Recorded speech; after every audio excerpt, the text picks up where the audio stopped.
जय हिंद दोस्तों, आप सबका स्वागत है सिविल डिफेंस एकेडमी के एमपीएसआई के प्रोग्राम में, जहां हम एमपीजी के पढ़ रहे थे।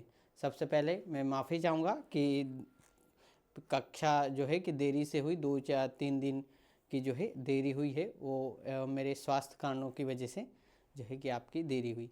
साथ ही साथ हमने मध्य प्रदेश के इतिहास के बारे में, भूगोल के बारे में, या आपके मध्य प्रदेश के इतिहास, भूगोल, संस्कृतियाँ, जनजातियाँ वगैरह के बारे में, नेशनल पार्क वगैरह के बारे में हमने पिछली कक्षाओं में पढ़ा था। आज हम मध्य प्रदेश के स्थापत्य की बात करेंगे। और स्थापत्य से तात्पर्य यह है कि ऐसा कहीं ना कहीं हम उस चीज़ से बात करते हैं जो स्थापत्य, यानी कि मंदिर, एक स्ट्रक्चर या मंदिर है जो उस समय पे मंदिर या मस्जिद या महल वगैरह जो बनाए गए, उनकी जो कलाकारी है या उनको बनाने में जो उन्होंने जो आर्किटेक्चर दिखाया है, जो उन्होंने अपनी कलाओं को प्रदर्शित किया है, उसको स्थापत्य कहते हैं। स्थापत्य का मतलब है मंदिर, उस समय की मस्जिद, किले वगैरह जो बनाए गए, तो उनको जो बनाया गया ऐतिहासिक काल में, उसको जो है आपके उस समय की स्थापत्य कहते हैं।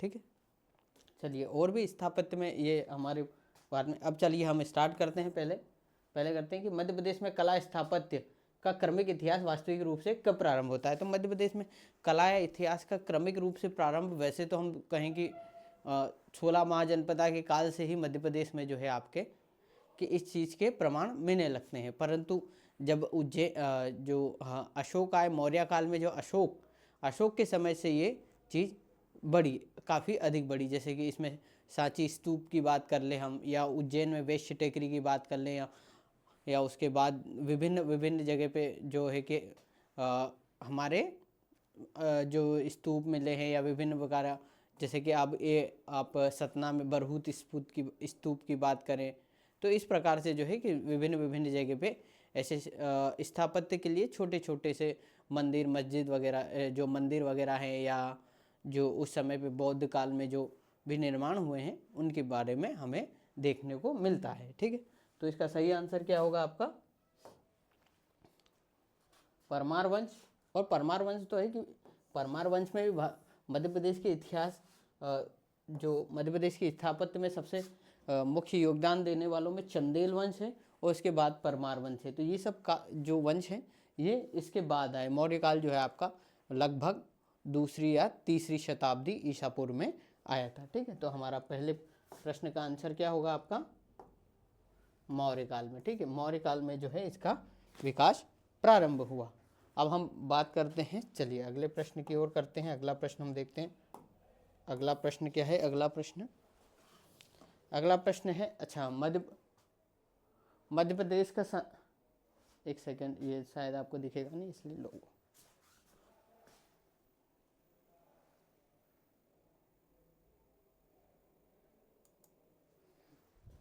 ये लीजिए, सांची महास्तूप का मध्य प्रदेश के किस जिले में अवस्थित है? तो किसमें? भोपाल, शहडोल, उज्जैन, रायसेन। तो किस जिले में है? ये तो बहुत ही इम्पोर्टेंट है, और शायद मैंने इसका फ़ोटो भी लगाया था इसमें, परंतु किसी कारणवश शायद ये जो है कि इसमें आ नहीं पाया है। ठीक है, परंतु हम इसकी विस्तार से थोड़ी सी चर्चा करते हैं इसकी। तो इसका सही आंसर जो है आपका वो है रायसेन जिले में। रायसेन जिले में 3rd BC के आसपास, तीसरी ईसा पूर्व में जो है इसका निर्माण हुआ था। इसका निर्माण जो हुआ था अशोक के काल में हुआ था, जो कि मौर्य डायनेस्टी के थे। और जो इनकी पत्नी थी श्रीदेवी, उन्हीं के आग्रह पर जो है कि इसका निर्माण किया गया था, क्योंकि वो भी इसके पास से बेस नगर विदिशा से जो है आपके वो संबंध रखती थी, वो वहाँ से रहती थी, वो वहीं की थी। ठीक है, तो अशोक ने इसका निर्माण करवाया था। इसके स्थापत्य, और इसमें मौर्य काल के बाद आता है शुंग काल ने भी इसमें शुंग काल ने भी इसमें अपना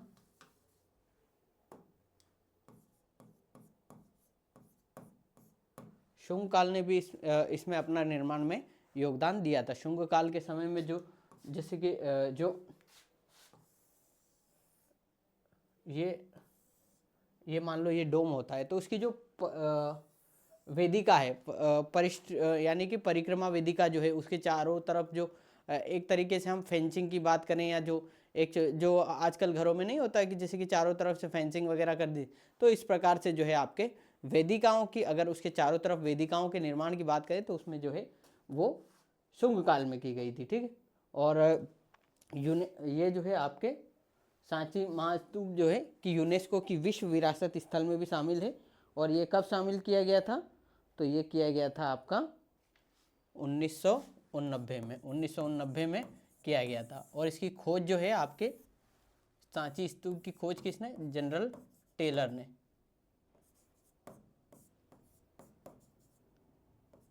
जनरल टेलर ने की थी, और फिर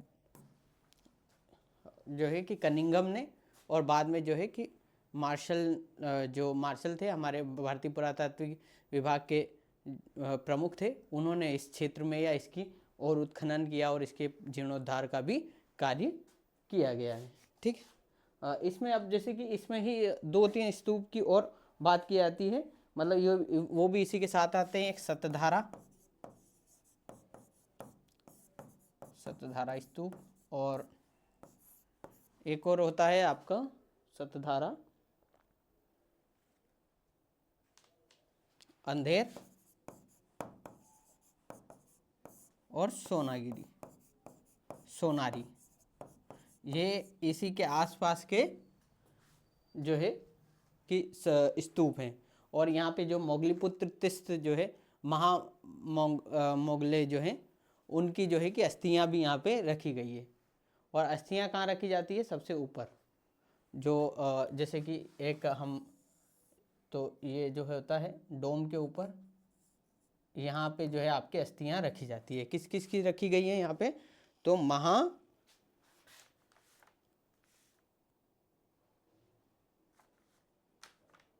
हाँ, इसे साथ में ही त्रिधेमी स्तूप भी कहा जाता है। और यहीं पे जो आपके किसकी मोंगलोदय की जो अस्थियां यहाँ पे रखी गई है। ठीक, चलिए अगले प्रश्न की ओर बात करते हैं। अगला प्रश्न है, मध्य प्रदेश के सतना जिले में नागौद रियासत के अंतर्गत उचेहरा के समीप बरहुत स्तूप की खोज मेजर कनिंघम ने कब की गई थी? 1873, 1859 में, 1867 में, 1882 में? तो इसका सही आंसर जो है आपका 1873 में कनिंघम ने जो है आपके बरहुत स्तूप की खोज की गई थी। और ये कहाँ पे? आपके सतना में। मुख्यतः ये पूछा जाता है कि बरहुत स्तूप कहाँ पे है, या फिर ये पूछा जाएगा कि किसने इसकी खोज की गई थी।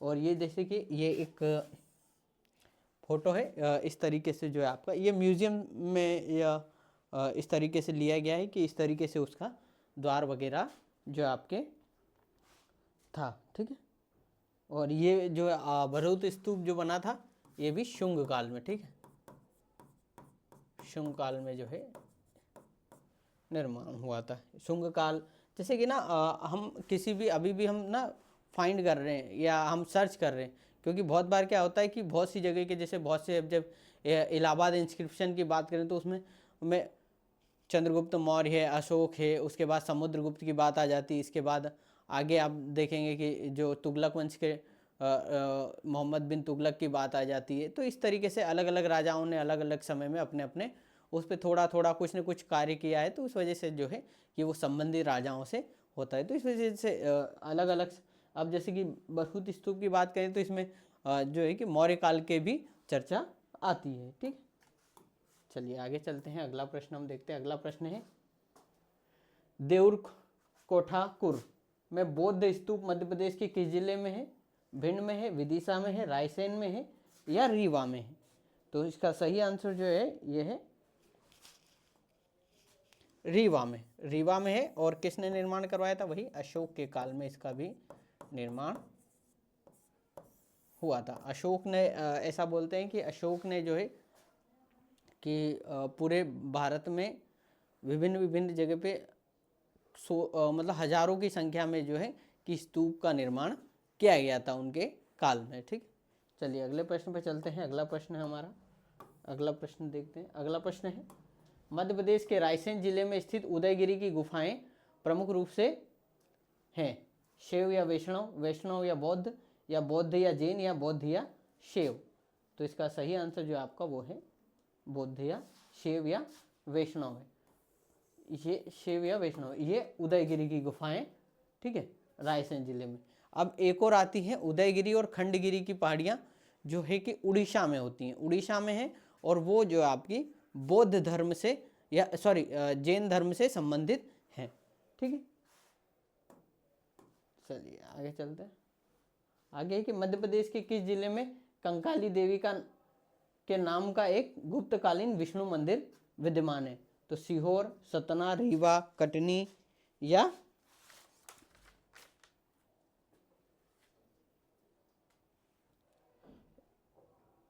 या आपका, तो इसमें क्या आंसर होगा? कंकाली देवी का जो है आपका वो है कटनी में। कटनी में जो है कि गुप्तकालीन मंदिर है। भूमरा मंदिर, भूमरा का जो है कि शिव मंदिर है सबसे प्रसिद्ध।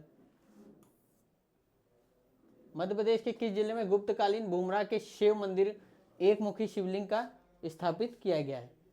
तो सिंगरौली है, या सतना है, भोपाल या जबलपुर है? तो इसका सही आंसर जो आपका सतना, सतना में जो है कि भूमरा का शिव मंदिर, एक मुखी शिवलिंग जो है आपका स्थापित किया गया। एक मुखी से तात्पर्य ये होता है कि एक ही पत्थर को काटकर पूरा जो मंदिर का निर्माण किया गया है, या उसमें जो है कि शिव की मूर्ति वगैरह सब, जो कैलाश मंदिर है। चलिए क्या है कि मध्य प्रदेश के किस जिले में अत्यधिक अलंकृत गुप्तोत्तर काल में निर्मित महुआ का शिव मंदिर स्थित है? सीहोर में, झाबुआ में, सिंगरौली में या शिवपुरी में? तो ये महुआ का शिव मंदिर है, ठीक है। तो गुप्तोत्तर काल में कहाँ पे आ गया? सीहोर, झाबुआ, सिंगरौली या, तो इसका सही आंसर है आपका शिवपुरी में, ठीक है। शिवपुरी में जो है आपका इस मंदिर का निर्माण हुआ था, ठीक है। चलिए अगले प्रश्न की ओर देखते हैं। अगला प्रश्न हम देखते हैं। अगला प्रश्न है अगला प्रश्न है कि गुप्तोत्तर काल में मूर्ति कला के संदर्भ में निम्नलिखित कथनों में से कौन सा सही है? तो कौन सा सही है? इस काल में लकुलिश एक प्रतिमा इंद्रगढ़ मंदसौर से प्राप्त हुई है, और शिव के नटराज के रूप में प्रतिमाएं मंदसौर जिले के आवरा, मनासा और हिंगलाजगढ़ से प्राप्त हुई है। इस काल में उमा महेश्वर की प्रतिमाएं हिंगलाजगढ़, भानपुरा और आवरा में से स्थापित हुई है। ये आवरा जो है आपका ये पाषाण, जो ताम्र पाषाण स्थल भी है मध्य प्रदेश में। शिव प्रतिमाओं के समान ही विवेच क्षेत्र में गुप्तोत्तर कालीन वैष्णव प्रतिमाएं भी प्राप्त हुई है 8वीं और शताब्दी में, या त्रिविक्रम विष्णु की एक प्रतिमा भी जो है कि इंद्रगढ़ से हमें प्राप्त हुई है। ये भी आपका सही है। इसमें से कुछ देवी की प्रतिमाएं प्राप्त हुई हैं, और जो ये प्रतिमा है जो मंदसौर क्षेत्र के हिंगलाजगढ़ से प्राप्त महिषासुर मर्दिनी और इंद्रगढ़ के संरक्षित सप्तमातृका की प्रतिमा या सीना वलाया दतिया से जो आपके प्राप्त पार्वती या ग्वालियर से प्राप्त कल्याणी देवी के लेख युक्त प्रतिमाएं उल्लेखनीय हैं। अब यह इंद्रगढ़ की बात आ जाती है, और इंद्रगढ़ जो आपका मंदसौर में है, और ये क्या बता रहे हैं कि आपकी ये दतिया से, तो इसका ये आपका ऑप्शन गलत हो जाएगा। फिर ब्राह्मण धर्म में कुछ अन्य देवी देवताओं की प्रतिमाएं भी मध्य प्रदेश के विभिन्न क्षेत्रों से प्राप्त हुई है। इसमें तुमेन है, गुना से प्राप्त हुआ सर्वोत्तभद्र प्रतिमा, तथा मंदसौर जिले के आवरा से अष्टभुजी गणेश की प्रतिमाएं उल्लेखित हैं। तो इसका ये जो आपका ये सही है, और ये भी सही है। तो इसका सही आंसर क्या हो गया? 1, 2 और 4 है, ठीक है। चलिए अगला प्रश्न देखते हैं कि मध्य प्रदेश में प्रतिहार शैली, ये प्रतिहार शैली से तात्पर्य प्रतिहार वंश से है, और प्रतिहार वंश का जो है कि मुख्यतः राजस्थान, मध्य प्रदेश का कुछ क्षेत्र और ये वाला क्षेत्र हुआ था, और पाल प्रतिहार और राष्ट्रकूट के बीच में जो कहाँ के त्रिपक्षीय संघर्ष हुआ था कन्नौज को लेकर। सामान्यतः प्रतिहार कालीन मंदिरों के शिखर ऊपर की तरफ अंदर की ओर धसे हुए बनाए गए, जिसमें रेखा नागर शीर्ष कहा जाता है, परंतु अन्य प्रकार के शिखरों का निर्माण किया गया। उदाहरणतः शाल शिखर वल्लभी और गज पृष्ठाकार के शिखर, फांसना प्रकार के शिखर, शंकु आकार या नरेसर मुरैना जिला, या तेली मंदिर ग्वालियर के शिखर वल्लभी प्रकार के, जबकि कुटेश्वर महादेव और पठारी फांसना शिव शिखर युक्त मंदिर है। तो ये जो है आपका इसमें कौन सा असत्य पूछा है, तो ये जो आप वल्लभी प्रकार तो है नहीं यहाँ पे, यहाँ तो वल्लभी प्रकार है ही नहीं, यहाँ तो नागर शैली का प्रयोग किया गया है। प्रारंभिक चरण में मंदिरों के शिखर में भद्दत की ग्रीवा तक ऊंचे बनाए गए, परंतु मध्य चरण या चरमोत्कर्ष काल में उक्त भद्दत ग्रीवा की ऊंचाई अधिक बनाए गए और शिखर में शीर्ष अंगों के आमलसार या कलश या बीज पूरक बनाए गए। ये मंदिरों के निर्माण की या मंदिरों को बनाने में जो उनकी ऊंचाई में कम ज़्यादा या जो परिवर्तन किए गए या परिवर्तन आए काल के साथ, उनके बारे में चर्चा की गई है। शिखर में उद्गम स्थल और मंडप की छत के समान समापन स्थल के पास शिखर में ही एक शुकनासिक का निर्माण किया गया है, जो कि विशाल चौथे गवाश की आकृति का रूप में। इस मंदिर के मुख्य देवताओं की प्रतिमा की बात करें तो देवगढ़ का मंदिर क्रमांक 12 मालदेवी गयासपुर के सुविकसित शुकनासिका या में बनाई गई है। फिर आखिरी हमारा ऑप्शन है कि प्रतिहार शैली में ग्वालियर, इसमें सही से दिख रहा है, हाँ, मंदिर सामान्य मध्य आकार के हैं, परंतु चरमोत्कर्ष काल में विशाल आकार के बनाए गए, जिसमें तेली मंदिर ग्वालियर का या बहोर या जराय मठ या बरुआ सागर या सीताराम की लावन भिंड या मालदेवी मंदिर गयासपुर में प्रमुख है। तो इसका सही, इसमें ये पूछा गया था कि कौन सा कथन असत्य है, तो इसका सही आंसर जो है आपका ऑप्शन ए सत्य है। ठीक है, चलिए अगले प्रश्न की चलते हैं। अगला प्रश्न है, ग्वालियर दुर्ग में के पूर्वी हिस्से में हाथीपोर के समीप स्थित प्रतिहार शैली का सबसे विशिष्ट चतुर्भुज मंदिर का निर्माण किसके द्वारा करवाया गया था? मिहिर भोज, अल्ल या वाइल भट्ट या नाग भट्ट। तो इसका सही आंसर जो है आपका अल्ल। ये मिहिर भोज के समय में ही जो आपके वहाँ के एक हम कहें कि एक सेना नायक थे या वहाँ के एक अध्यक्ष थे, जो एक जैसे कि हम प्रत्येक राज्य में राजा जो है कि अलग अलग कार्य के लिए अलग अलग व्यक्ति को निर्धारित करता है, तो इसी में जो है कि अल्ल भी एक पदाधिकारी थे जिन्होंने इस चतुर्भुज मंदिर का निर्माण करवाया था। ठीक है, चलिए अगले प्रश्न को देखते हैं। अगला प्रश्न हम देखते हैं।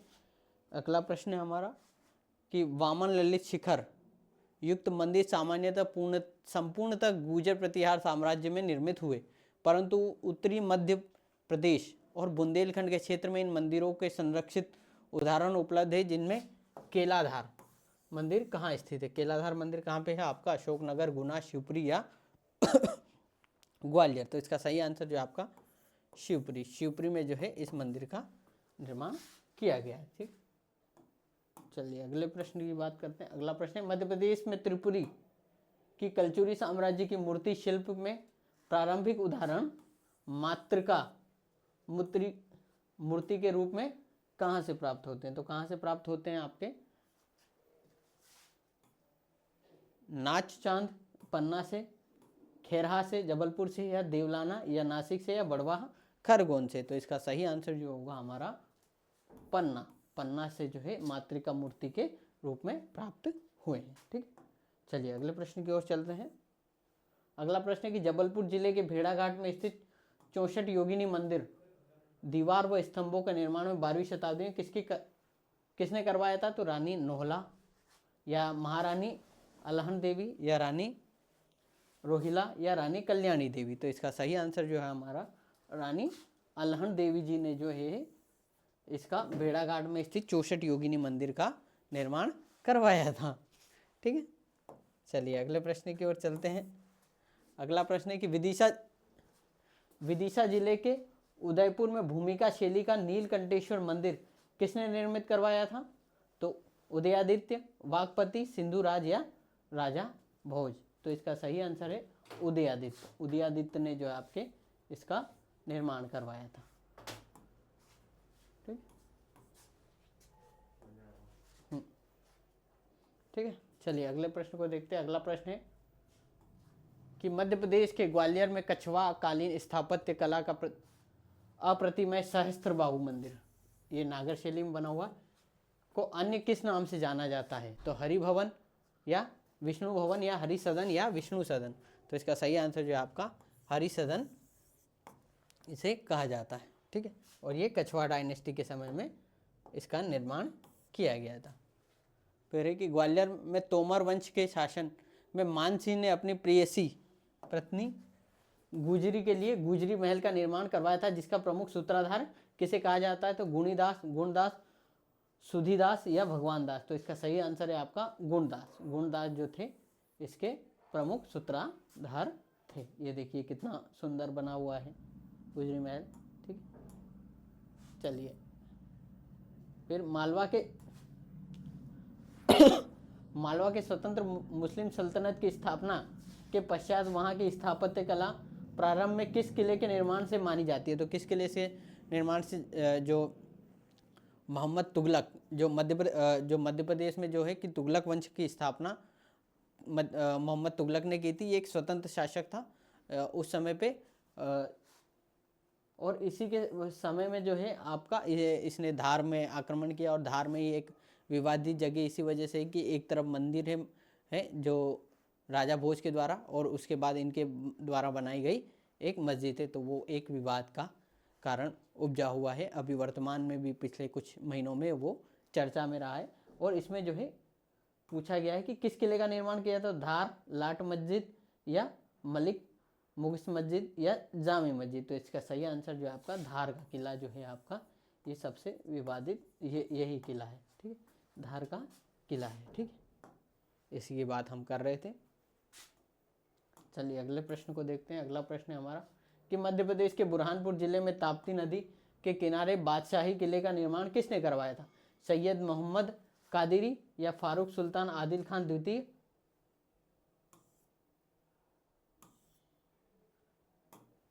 या शेख जलाली कादरी या शाह मंसूर। तो इसका सही आंसर है फारूक आदिल खान द्वितीय। ठीक है, चलिए आगे चलते हैं। चलिए आज की क्लास हमारी यहीं पे समाप्त होती है। आप सबका बहुत बहुत शुक्रिया, धन्यवाद। आज हमने जो है कि एक छोटा स्थापत्य की बात की थी। अब स्थापत्य में हम इस चीज़ को जो है कि कला और संस्कृति में हम आगे और भी अच्छे तरीके से विस्तार से पढ़ेंगे। जय हिंद, जय भारत। और जो भी आपकी इसमें कोई सुधार हो, कि कोई कमियां हो, तो उसके लिए आप हमें कमेंट बॉक्स में अपना जवाब दीजिए, और हमें सुधार जैसा आप कहेंगे उस अनुसार इसमें और सुधार किया जाएगा। जय हिंद, जय भारत।